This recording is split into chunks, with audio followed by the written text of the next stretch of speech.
বুঝলে বন্ধু, কেরানির জীবনযাপন শেষ করে প্রবাসী ভাইয়েরা যখন বাড়ির দিকে রওনা দেয় না, এই যে রেলগাড়ি, প্রবাসী ভাইদের কাছে একটা আলাদাই অনুভূতি।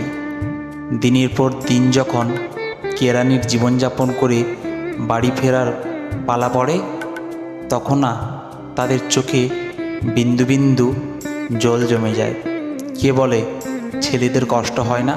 কষ্ট হয় ঠিকই, কিন্তু তা বোঝার জন্য কেউ থাকে না। বাড়ির লোকেদের সঙ্গে সম্পর্কটা মধুর হয়ে থাকে এই সময়ে। বাড়ির কাছের অনুষ্ঠান, সবার সঙ্গে আলাপ, বন্ধুদের সঙ্গে আড্ডা, আবার যখন যাওয়ার সময় আসে আবারও তাদের চোখে জল জমে। আবার জানে কতদিন পর ফিরবে, কত নদী পার হয়ে যাবে।